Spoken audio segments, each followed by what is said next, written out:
So there was a woman that approached, who is that? Hold on. Yeah. Okay. So this next story is really interesting. So there was a woman that approached Jamie Harrison at an event that he had in South Carolina. Now, Jamie Harrison, he's part of the DNC, he's the chair of the DNC, but a lot of people know him because he ran against Lindsey Graham, right, about 2 years ago, which I knew he had no chance of beating Lindsey Graham. Both of them in South Carolina, obviously. I still don't know why people in South Carolina continue to vote for Lindsey Graham. He hasn't done anything for people there either, but I also knew that Jamie Harrison had no chance to beat him because I've lived there and I know how people think and how people act. So she's very frustrated, not just with Joe Biden, but with the Democratic Party in particular. And this leads to this particular question. Joe Biden has been losing support amongst Black voters. Black voters have been leaving the Democratic Party. In particular, Black men have been leaving the Democratic Party. Is 2024 the time where Black Americans significantly say, we are not going to cave to the Democratic Party and we're walking the fuck away? And what will that mean for Joe Biden and for the Democratic Party? So I want to go ahead and bring up this clip here. Chairman of the DNC getting that work. So let's bring up the first video because there's two here. Because she's going to complain about how Black people have been voting for the Democratic Party for over 30 years and nothing has improved. But it's not just about lineage-based reparations. We have other problems. You're asking us for our vote. We need an anti-Black crime bill. We have just witnessed in Jacksonville a white supremacist shoot down 3 people for the sake, just simply because they were Black. Subsequent to that, there was another thwarted attempt at a church, right, that was thankfully thwarted, where they wanted to kill Black people in a church. This is literally our life and our world. Within the past 30 days, then up in the Cape, up in Massachusetts, we got young white supremacists sitting up there trying to drown a teenage Black boy in a pond and yelling George Floyd. So we have a real problem. The DNC needs to give us an anti-Black criminal bill. It's extremely serious. Let's reel it back. Let's take it back to Buffalo. Everybody's being shot in Buffalo. No, hold on. Let's pause here for just a second. First of all, everything that she's saying is absolutely correct. And the point that she is making is that the Democratic Party, this is under Joe Biden now. We're not talking about under Donald Trump. We're talking about right now under Joe Biden. When Joe Biden came into office, he rushed quickly to pass the anti-hate Asian crime bill. They move quickly for other groups. But when it comes to Black Americans, we're always the ones that are either left out or we're pushed at the bottom, or like Joe Biden told that group of civil rights leaders, now is not the time. So she is 100% correct. She has a valid point. So her question is, how long is this supposed to go on? Why do we continue to support you? And people may wonder, why is she approaching Jamie Harrison? He's the chair of the DNC. Perfect opportunity. She talked about the shooting that happened in Buffalo, and she said Black people were killed in Buffalo. It was a hate crime, but the response was to issue an anti-Semitism bill. So the point again that she's making is that when it comes to the plight of Black Americans in this country, it doesn't matter if the president's Republican or Democrat, we are still left out. What has Joe Biden done? And this is part of the reason why, like I said before, he is losing the support of African Americans in this country. Let me let her continue. We need to do something about lineage-based reparations, and we need to do something about anti-Black crime. You are the DNC. You have the power of the DNC. We don't see it. Joe Biden said that he had our back, but what we're seeing is that he's stabbing us in the back. Thank you. Respectfully. Respectfully disagree with you. Well, you need to respectfully go to the drawing board. Look at the current events. Look at what's going down in the national media. We're getting killed. Well, and listen, they're drowning. The case 2 weeks ago, you want to drown a teenager in a white supremacist, a young one too. They're being breeded. You want to get them drowned for everybody's trying to act like anti-blackness doesn't exist. And on top of that, right here on this university, the Freedmen Center, we're talking about the freedmen. We're talking about the descendants of U.S. chattel slavery, known as freedmen and the Negro. When is the DNC going to do something for the Negro? Very good points. Very good point. It's illegal, but only talk to black people about voting. And that's what you're doing up in here today. Pandering for votes to all of these students up in here.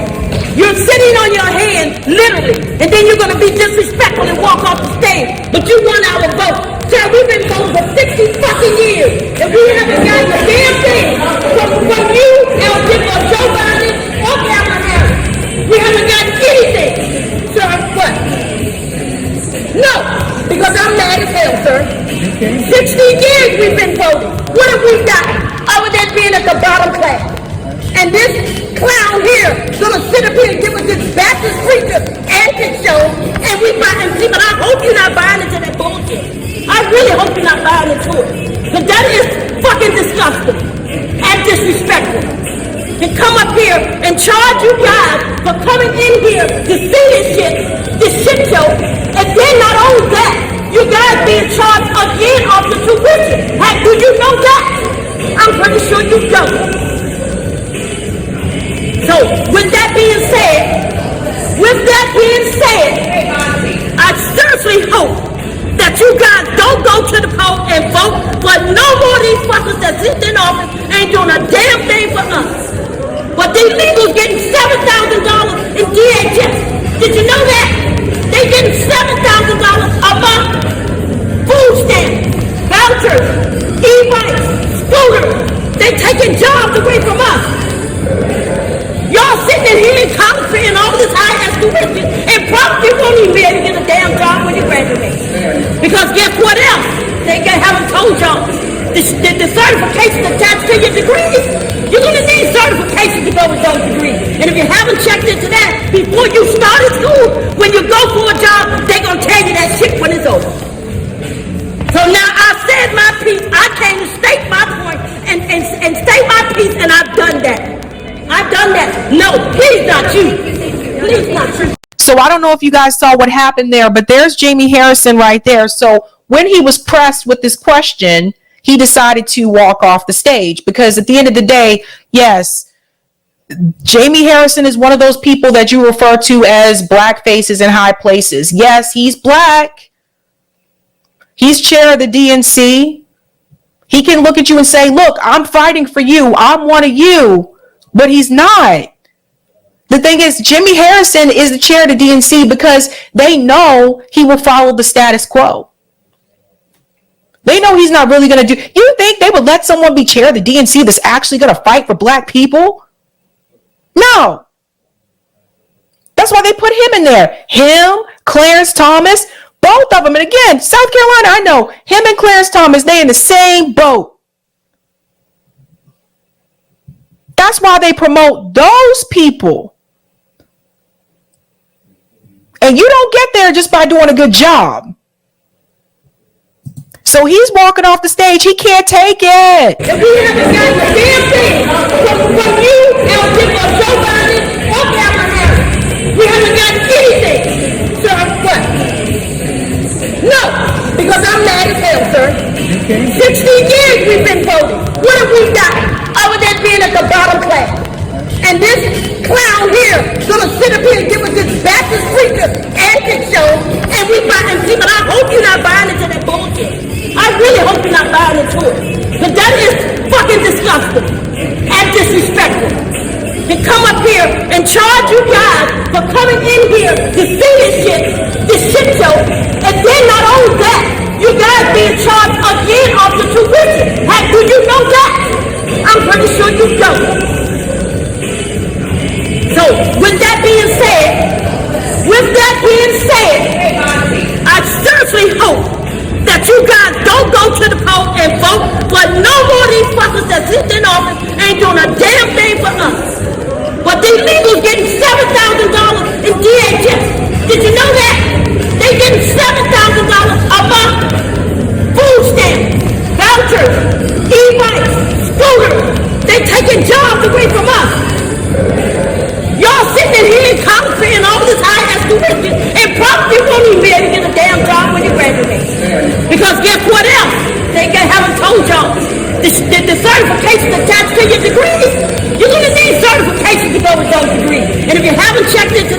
before you started school. When you go for a job, they gonna tell you that shit when it's over.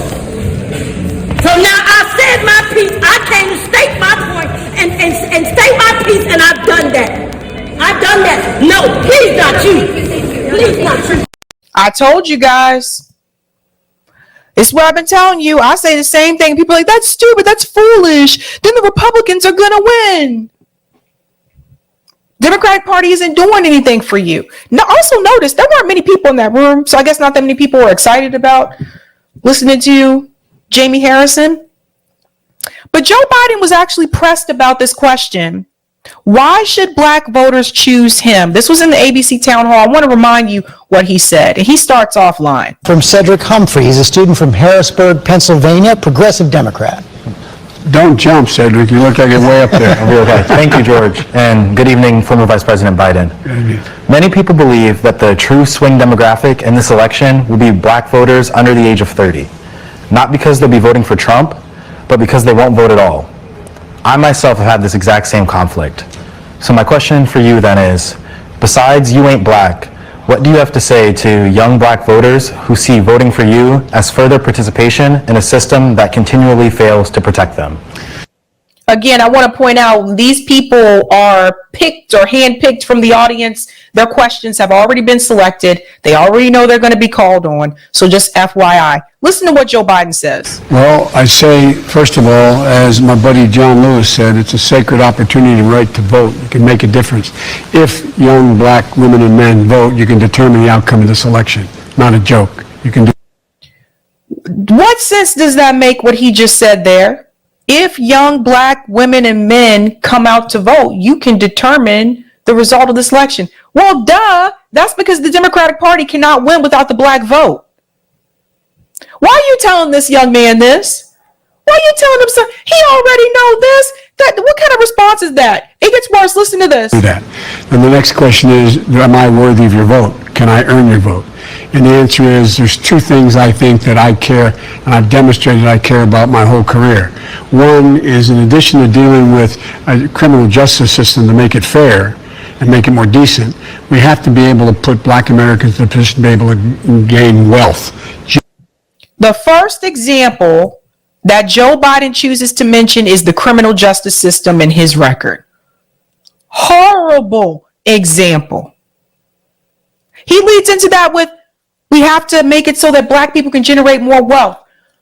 I don't think bragging about your record in reference to criminal justice is going to make black people want to come out and support you, considering the fact that you co-wrote the crime bills, which targeted black men in this country.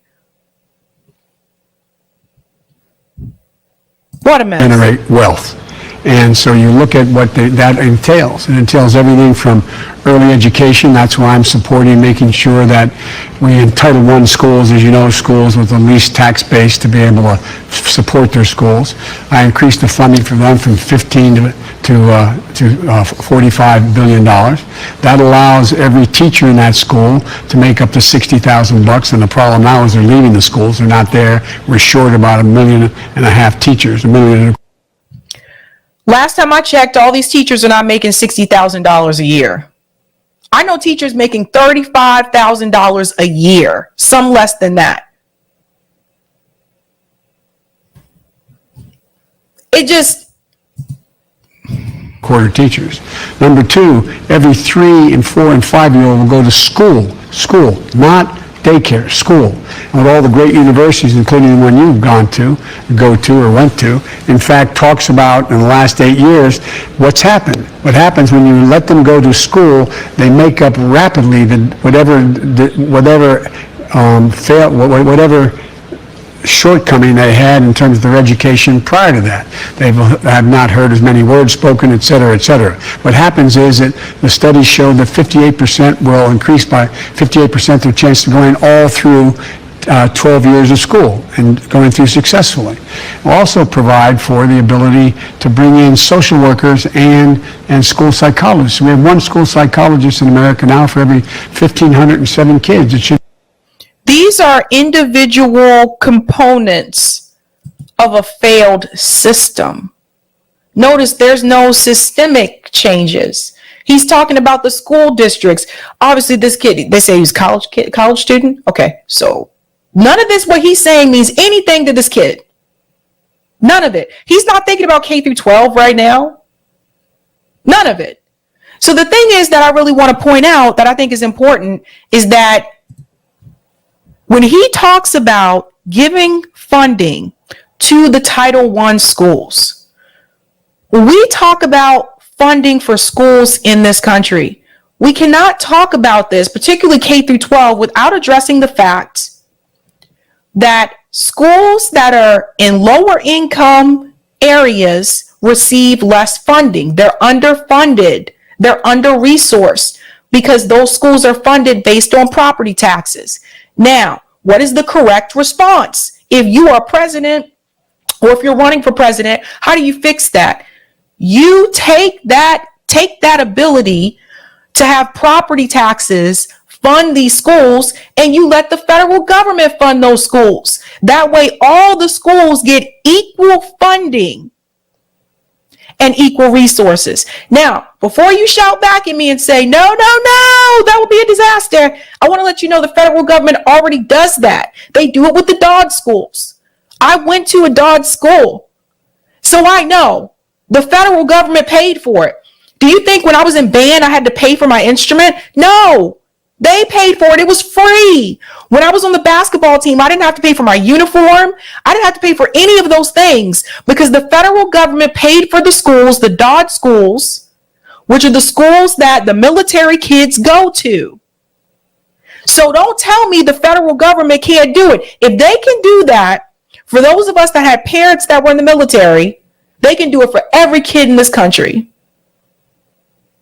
Your parents shouldn't have to be a part of the military industrial complex for you to get that same type of opportunity. Be 1 to 500, not just in schools that are poor, but in all schools.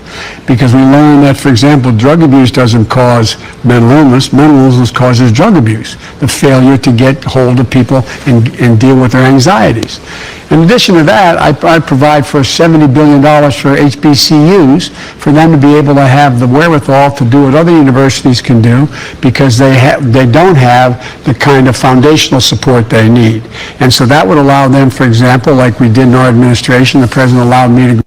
But again, we're going to stop it here. But again, not addressing the systemic issue. And also, he promised to cancel student debt for those that went to HBCUs who were earning under $125,000 a year. And that did not happen. You know, he just told you, he said these schools are under-resourced. They're receiving less. Why? Why are they that way? Why are they receiving less funding? Why are they getting less resources? You have to get to the root of the problem. So when we talk about Black people walking away from the Democratic Party, it's not just because of crazy ass Joe Biden. It's because of decades of experience voting for the Democratic Party and the Democratic Party not producing tangible results. Let's talk about the wealth gap. I got 3 shorts I want to play here, part 1, 2, and 3, about the wealth gap. The Democratic Party is connected to all of it. And you guys need to see this. This young woman really hit the nail on the head.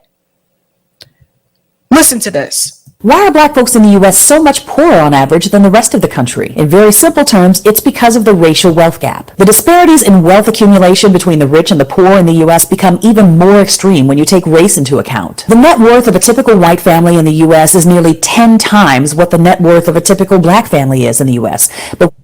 And remember, I told you that study in reference to Boston, that study was that the net worth for white families in Boston is roughly 250K, and for Black families is $8.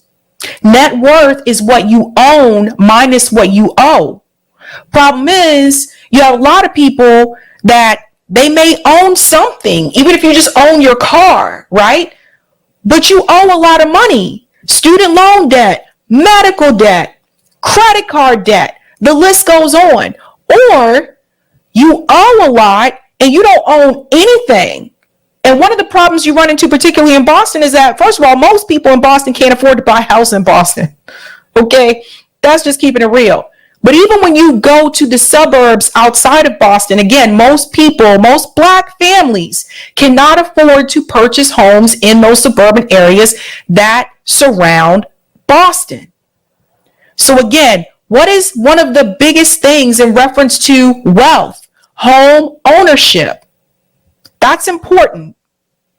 Why is that? From the very founding of this country, the systems of government, corporate enterprise, and societal structures were designed to lock black people out of any opportunities to accumulate wealth or pursue education as other groups did. We've only begun to acknowledge and address these disparities in the last 50 years or so, and we've still got a long way to go to right the wrongs of the past. After 240 years of slavery, where it was illegal for black people to be educated, you had another 60 years of legal segregation with Jim Crow laws, which I talked about in an earlier series. And it wasn't that long ago. Both my parents were born into the Jim Crow era. In the next video, I'm going to talk about banking and housing discrimination, which greatly affects generational wealth. Why are black folks... Okay. What she just said there at the end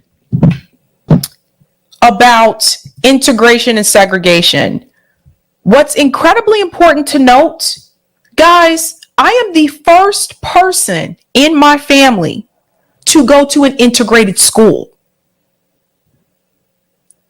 Let that sink in. My parents went to segregated schools. My grandparents went to segregated schools. My great-grandparents, et cetera, et cetera. My generation and all of my friends, all of us in the millennial group, just kind of bobbing and weaving, all of our parents went to segregated schools.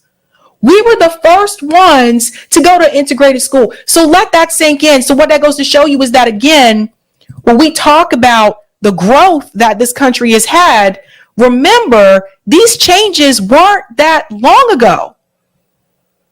Civil rights movement was not that long ago.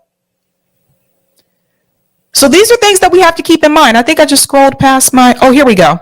Now let's go to part 2, because she's going to talk about the housing issue. Why haven't black folks in the U.S. been able to accumulate wealth at the rate that other groups have? Through much of the 20th century, black folks who attempted to purchase a home were systematically denied bank loans through a practice called redlining. Redlining started in the 1930s in the U.S. Bank lenders would color code neighborhoods according to their perceived risk. Poorer areas that were predominantly black or Latino were colored red, meaning banks would not lend to anyone in those neighborhoods. The federal government's Homeowners Loan Corporation created these maps along with real estate agents and banks. This practice went on until 1968, until it was technically outlawed by the Fair Housing Act. The Community Reinvestment Act in 1977 helped too, but there are many indications that housing discrimination is alive and well today. It's estimated that many black families have lost out on $212,000 in increased property values over the last 40 years because their home is in a formerly redlined area. In part 3, I'll talk about how federal housing segregation policies legally prevented black people from buying homes in the suburbs. Why haven't black... Okay, that part right there is very important. Again, keep in mind, Democratic Party all through the way. So when people talk about FDR's New Deal, they're like, we need an FDR, Democrat. People don't tell you the full story about the New Deal and FDR. And people don't tell you that black families were left out of a lot of those policies when you talk about the New Deal. A lot of people aren't telling you that, especially when it comes to the redlining. Let's continue. This is part 3. Why is the inner city filled with so many black people as white folks flock to the suburbs? Generational wealth building is directly tied to home ownership. For decades, black people were largely shut out of that system. In the 1930s, under Franklin Roosevelt's New Deal, the newly created Federal Housing Authority gave money to builders who mass-produced homes in the suburbs. The federal government stipulated that none of those homes could be sold to black buyers. This was federal policy. So for white folks, you had subsidized housing in the suburbs. For black folks, you had subsidized housing projects in the inner city. Home ownership in white families increased exponentially after World War II through the GI Bill. Many black vets were systematically shut out of that process too. You can see how this sets up a feedback loop. If your parents and grandparents weren't able to accumulate any wealth through home ownership, not only do they have nothing to pass down to you, but you're more likely to deplete your resources by taking care of them in their old age. And you're less likely to have any accumulated wealth to pass down to your children. In 2021, only 44% of black families are homeowners versus 73% of white families. Why is the inner city filled with so many black people? So think about that, people. And all these years, so let's think about it. We went away from the revolutionary leaders, and the black community said the best thing to do is to vote for the Democratic Party. Now, some of that started in the black church. I'm just going to keep it real. because a lot of these politicians, they have connections within the Black church. They have connections within the fraternity, the Greek life, right? So that's where a lot of this comes from. And the thing is like when we went away from that revolutionary way of thinking and following along with these politicians and voting for politicians in the Democratic Party, thinking that they were going to actually implement some type of change, that has been happening for decades and nothing has improved. The ghettos are still ghettos, and the ghettos that are no longer ghettos are gentrified neighborhoods. So the poverty issue, particularly in the Black community in this country, it's worse. And what people have to understand, I said before, when you look at the economy, when you look at Black wealth, it was better for Black people. This is back in Reconstruction. It was better for Black people then than it is today. These are big problems. And what we have seen over time is that the Democratic Party would always come out and say, vote for us or else you're going to get the scary Republicans and you're going to lose all your rights and your freedoms. But what they don't say is that, don't vote for us because we may not take away all your rights and your freedoms, but we're also going to keep you at the bottom where you are. We're not going to help you economically. In fact, we're going to help every other group but you. They work hand in hand. They work together. Democrat, Republican, they both have corporate interest. They don't have our interest.